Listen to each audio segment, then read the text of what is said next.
Se você pudesse recomeçar a sua vida, simplesmente assumindo uma nova identidade, uma nova história, morando em um novo lugar, conhecendo novas pessoas, se você pudesse simplesmente zerar e começar tudo de novo, deixando todos os problemas para trás, todas as angústias, todos os tormentos, isso seria libertador, não é mesmo? Eu acredito que poderia ser considerado até um símbolo de felicidade. Mas será que é isso mesmo? É o que eu quero conversar com vocês no dia de hoje. Se você caiu de paraquedas aqui neste vídeo, seja muito bem-vindo. O meu nome é Ana Carolina e você está no canal Biblioteca dos Sonhos. Te convido a se inscrever, curtir e compartilhar, a conhecer também o conteúdo que eu já tenho produzido por aqui. Neste canto aqui nós conversamos sobre literatura clássica, que é esse gênero tão amplo e tão relevante.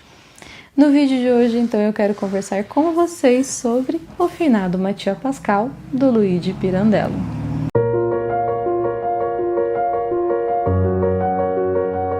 O Luigi Pirandello ele foi um dos grandes nomes da literatura e do teatro no século XX. Ele nasceu em 1867, na Sicília, na Itália, e ele sempre teve muito interesse com a alma humana. Ele é tipo o nosso Dostoiévski italiano.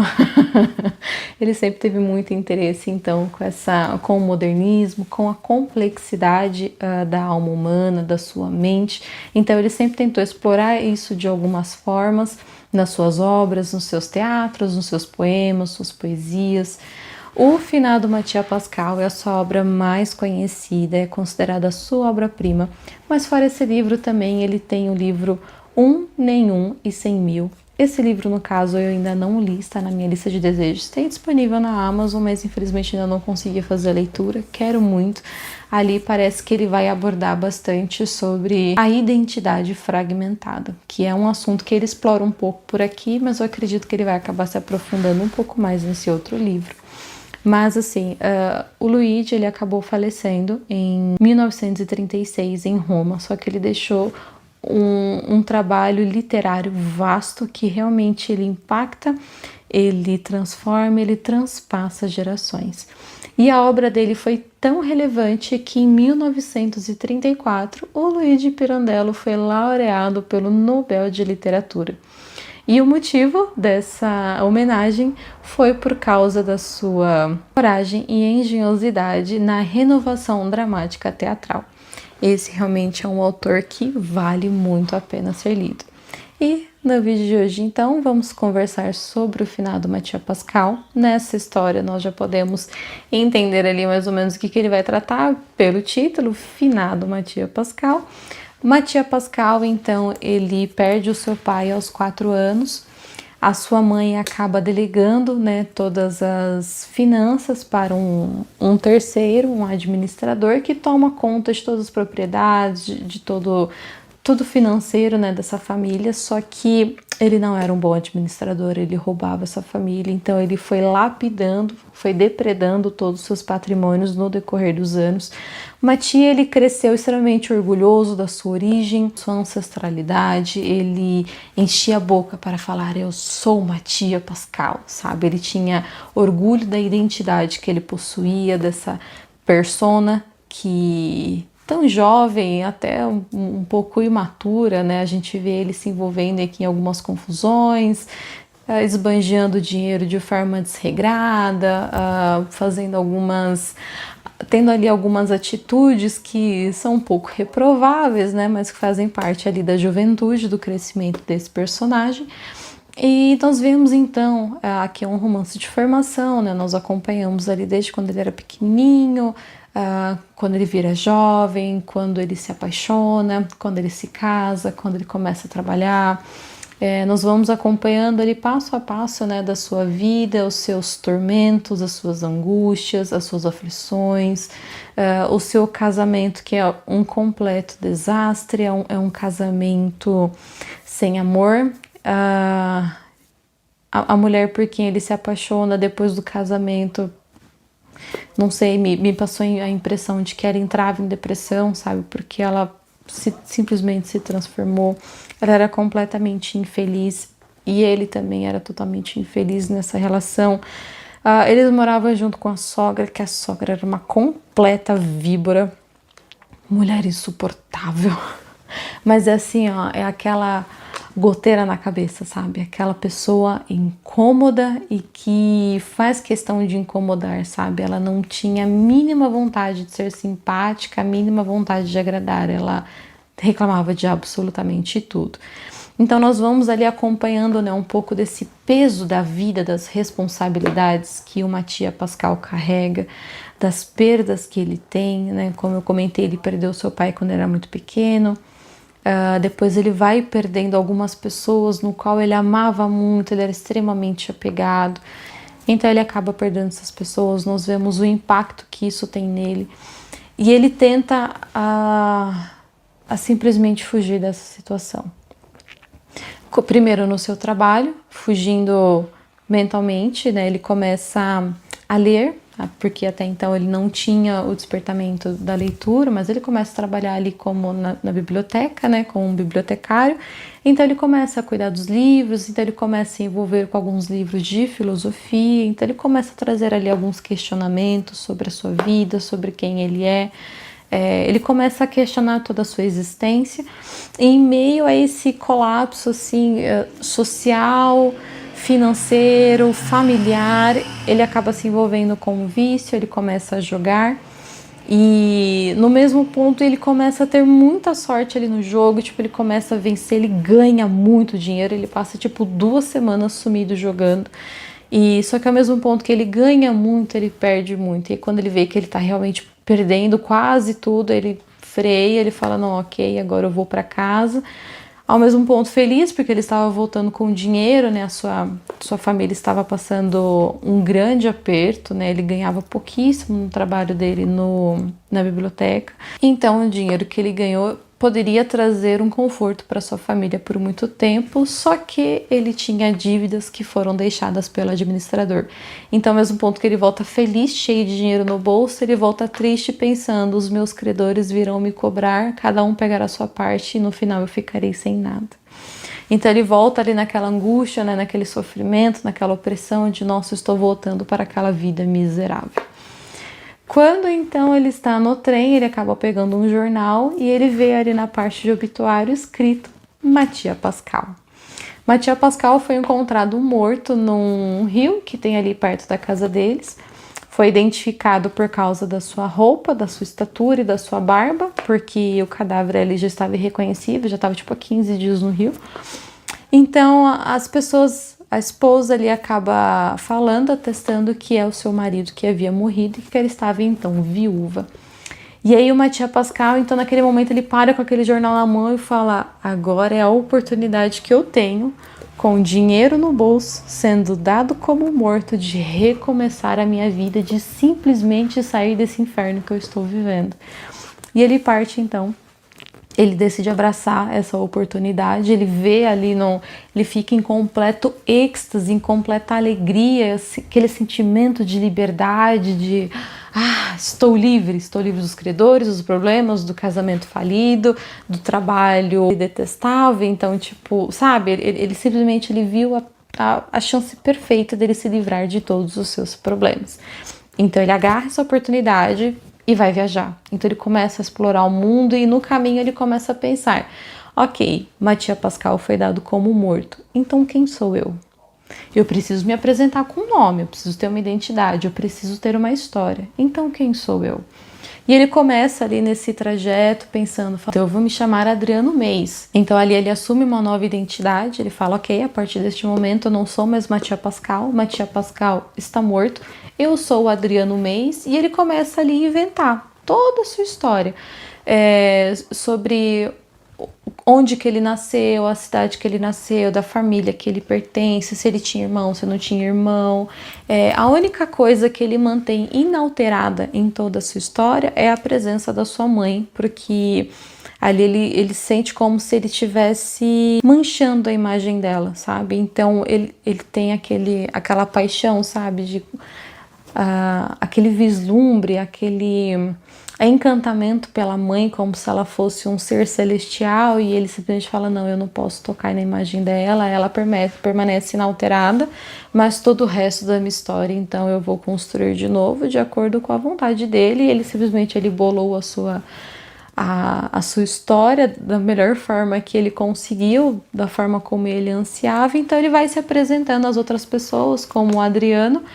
Ele se hospeda, né, ele faz ali inúmeras viagens, conhece vários lugares, esbanja muito dinheiro, e quando o dinheiro começa a ficar pouco, quando a situação ele começa a apertar, ele acaba alugando um quarto numa casa, conhece outras pessoas, e ele acaba também se envolvendo com religião. Ele conhece o espiritismo, então o autor também traz bastante sobre esse tema aqui no livro, sobre questões espirituais, mas principalmente sobre a morte.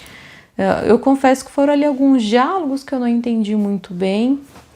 Eu acho que por falta de entendimento da religião em si, mas ele trouxe então vários diálogos com o dono dessa casa, e ele vai trazendo ali, né, cada personalidade das pessoas que moram ali. E o Matias simplesmente vai vivendo. Só que ao mesmo ponto que ele vai vivendo, ele não vive, porque ele não existe. E é nesse ponto, então, que o autor ele traz uma ótima reflexão, que ele fala sobre a importância da identidade. E ele traz o questionamento de: é possível fugir de si mesmo? Porque Mattia Pascal, ele se despiu de tudo aquilo que ele era exteriormente, do seu nome, da sua história, do seu trabalho, da sua família. Ele simplesmente abriu mão ali daquela persona, idealizou uma nova pessoa para ele, só que em essência ele continuava sendo a mesma pessoa, só que fragmentada, em uma situação diferente, só que agora tendo que mentir sobre a sua identidade, sendo atormentado, pensando que ele poderia ser descoberto a qualquer momento, que alguém poderia reconhecê-lo da sua vida anterior, sabe? Ele vive ali em constante alerta, constante medo de que alguém descubra o seu segredo. E ele é uma pessoa, então, sem documento. Sem documento, ele não pode ter conta em banco, ele não pode trabalhar. Ele teria que viver o resto da sua vida com aquele pouco que tinha sobrado da fortuna que ele ganhou. Ele também não poderia nem depositar aquele em banco, mesmo se conseguisse criar uma conta sem documento, porque como que ele iria testar onde que ele conseguiu aquele dinheiro? Ele não ia ter como comprovar isso. Então o autor ele vai trazendo ali várias questões muito interessantes sobre a sua identidade, sobre o seu autoconhecimento e sobre essa ilusão da liberdade. Porque num primeiro momento ele fica em completo êxtase, pensando, fala: agora estou livre de todos os problemas, posso viver plenamente da forma como eu quiser. Só que ele vai vendo no decorrer da história que não é bem assim. Ele não consegue se libertar completamente da sua história, ele não consegue se libertar do seu passado, ele fica o tempo todo ali remoendo, sabe? Quando ele começa a entrar em questões mais profundas, né? Que ele começa a refletir, ele começa a ficar até ali meio depressivo, assim, com aquela situação, com aquela opressão, com aquele medo, e ele começa a culpar a esposa e a ex-sogra de: olha só, é culpa delas que eu estou nessa situação, porque se não fosse por elas, se elas não tivessem me dado como morto, eu ainda seria Mattia Pascal e eu não estaria nesse sofrimento. Sendo que foi o Mattia Pascal que escolheu essa saída. Ele preferiu simplesmente fugir, porque ele poderia ter voltado e falado: não, gente, olha, eu estou vivo, aquela outra pessoa não sou eu, vocês enterraram ele com o nome errado, né? E eu estou vivo. Reverter ali a certidão de óbito e tudo, falando: gente, olha, eu estou aqui. Só que isso significaria ele voltar para os seus problemas. E ele não quer voltar para os seus problemas. Só que ele acaba arrumando novos problemas nessa nova vida que ele assume. E ele olha para trás e fala: a culpa é delas. Ainda está tão conectado ao seu passado, sabe? Que ele olha e fala: não, a culpa é da minha ex-mulher que me colocou nessa situação. Porque se não fosse por ela, se não fosse pela minha ex-sogra, eu não estaria aqui. E o autor, ele também, então, nesse trecho assim, da história, enquanto ele está vivendo ali como Adriano, sobre o autor ele sempre vai trazer algumas reflexões bem profundas sobre a existência do ser. Tanto que tem uma passagem aqui que eu achei muito marcante na história, em uma dessas divagações que ele está fazendo, pensando, né, ali no seu interior, que ele coloca assim: saí de casa como louco, e depois de um bocado pela rua Flamínia. Ele simplesmente saiu sem rumo pela rua, perto do Ponte Mole. O que tinha ido fazer ali? Olhei-me em volta. Depois os olhos se me fixaram na sombra do meu corpo e fiquei por um pouco a contemplá-la. No fim, levantei um pé raivosamente sobre ela, mas eu não podia pisá-la, a minha sombra. E ele começa uma analogia super interessante. Quem era mais sombra entre nós dois, eu ou ela? Duas sombras. Ali por terra, e qualquer um podia passar, esmagar-me a cabeça, esmagar-me o coração, e eu, calado, a sombra, calada. A sombra de um morto, eis a minha vida. O espectro da minha vida era aquela sombra. Era eu, ali por terra, exposto à mercê dos pés alheios. Eis o que sobrava do Mattia Pascal, morto na cidade dele. A sua sombra pelas ruas de Roma. Mas tinha um coração, aquela sombra, e não podia amar. Porque mesmo que ele amasse, como que ele conseguiria se casar com outra pessoa se ele não tinha documentos? Ele não conseguiria uma certidão de casamento. Então, por mais que ele tivesse coração, por mais que ele se apaixonasse por uma outra pessoa, quisesse recomeçar uma nova família, ele não poderia, ele era uma sombra. Tinha dinheiro, aquela sombra. Qualquer um lhe podia roubar. Porque como ele não podia colocar o dinheiro no banco, ele deixava guardado no quarto dele. E teve uma situação dessa em que ele foi roubado por um dos membros da casa, ele sabia quem era. As pessoas da família queriam fazer uma denúncia, queriam que aquela pessoa que furtou fosse presa, mas ele não podia ir até a polícia, porque como que ele ia comprovar de onde que veio o dinheiro? Então ele simplesmente teve que se calar, se teve ali como um covarde, porque ele não pôde agir, e deixou por isso mesmo. Ele perdeu muito dinheiro, o cara levou muito, assim. E ele simplesmente não podia fazer nada. E é isso que ele fala, ele era uma sombra, porque ele tinha dinheiro, mas qualquer um podia roubar, né? Ele estava suscetível a qualquer tipo de violência, ele não poderia falar nada, porque ele não existia. Tinha uma cabeça, mas para pensar e se aperceber que era uma cabeça de uma sombra, e não a sombra de uma cabeça. Então ele faz essa analogia que eu achei extremamente interessante, em que ele simplesmente se compara com uma sombra. Porque por mais que ele estivesse ali, ele era visível, ele era palpável, ele não existia. O Adriano Meis não existia. E o finado o Mattia Pascal também não existia, porque ele havia sido dado como morto. Então quem ele era? Ele era um ninguém, andando por ali, existindo, sem poder fazer nada, sem poder empreender em nada, sem poder se casar, sem poder constituir uma família, sem poder viver. Ele era simplesmente uma sombra daquilo que ele havia sido e ansiando que ele poderia ser, só que nunca poderia realizar, porque ele não era ninguém. Então, nossa, eu achei assim extremamente interessante as reflexões que esse livro trouxe sobre essa questão do existencialismo, sobre a questão da identidade. Nós vamos ter muito mais coisas que acontecem aqui nesse livro, e isso aqui é só uma pincelada bem superficial da história, porque eu acho interessante vocês lerem e descobrirem por si mesmos cada uma das nuances que o autor traz aqui, mas eu queria simplesmente trazer essa reflexão de que muitas vezes nós desejamos um recomeço, nós desejamos a fuga, porque a fuga é muito mais fácil do que você de fato enfrentar o problema, porque enfrentar dói, né? São conflitos, são questões, é dolorido, é sofrido, é difícil. É difícil você lidar com o problema. Então, por muitas vezes, nós simplesmente queremos a fuga e falamos, não, eu queria simplesmente recomeçar, deixar tudo para trás, deixar todos os meus problemas, todas as minhas inquietações e viver em liberdade.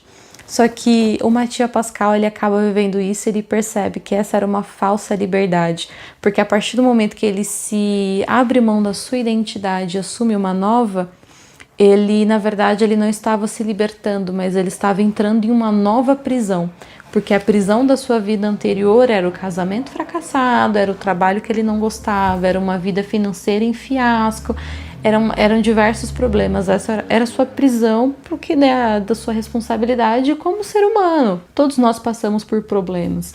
Então, essa era a sua prisão. Então, quando ele tenta se libertar disso, rumo a uma plena liberdade, ele percebe que ele não consegue, porque então ele entrou em uma nova prisão, porque ele não podia fazer nada. Ele simplesmente não existia. Então, a plena liberdade, ela é uma ilusão. nós não somos plenamente livres. Então o autor ele trata muito sobre isso aqui, sobre essa questão da identidade dele, esse homem que tinha tanto orgulho de bater no peito e falar eu sou Mattia Pascal. Agora ele vivia de cabeça baixa, prostrado, deprimido, vagando sem rumo pelas ruas, sempre com medo, aquela sensação de perseguição, sabe? Ele simplesmente não existia. Então eu achei assim interessantíssimo, eu recomendo muito que vocês leiam para descobrir o que acontece com Matias, chegando nesse ponto assim de ruptura, quando ele percebe que ele não existe, o que ele vai fazer, que caminho que ele vai tomar, se ele continuará nessa vida enquanto o dinheiro não acaba, né, porque ele não ia conseguir mais, porque ele não conseguia trabalho. Então, que rumo ali da sua história que ele iria tomar, né, porque há uma bifurcação, ele pode ou tentar voltar atrás, ou tentar assumir uma nova identidade, né, ou permanecer como ele está. E eu recomendo muito que vocês façam a leitura. O autor ele realmente traz reflexões extremamente interessantes, que são modernas, são atuais e são transcendentais, não são para 1904, é para os dias de hoje, é para daqui a 100 anos, daqui a 200 anos. Ele vai falar então sobre o existencialismo humano e é extremamente cativante. Teve só um momento aqui no livro que ele começou a ficar um pouco cansativo para mim, que acho que foi quando ele começou a falar mais sobre o espiritismo, que eles faziam ali aqueles encontros na casa, invocando uma entidade e tal. Ele mesmo não acreditava muito nisso, mas ele participava ali, né, junto com as outras pessoas, por um interesse pessoal, não era interesse espiritual. Mas ali nesse ponto, sabe, ele acabou me cansando um pouquinho. Mas no demais eu achei um livro excepcional, eu adorei, para mim foi um 4,5 estrelas, realmente eu gostei demais. Fica aqui então a minha recomendação, espero que você tenha gostado dessa breve análise, dessa breve reflexão sobre este livro. Como eu disse, tem muito mais aqui dentro que eu espero que vocês descubram e venham comentar comigo aqui nos comentários o que vocês acharam, se vocês já leram, se não, se tem interesse, se é um tema sobre a identidade humana, né, que vocês têm interesse em ler. Então deixa aqui nos comentários, não esqueça de curtir, compartilhar, isso me ajuda demais. Faltam pouquíssimas pessoas para nós batermos 200 inscritos, então eu conto com a ajuda de vocês. Mais uma vez, espero que vocês tenham gostado, um super beijo e até mais!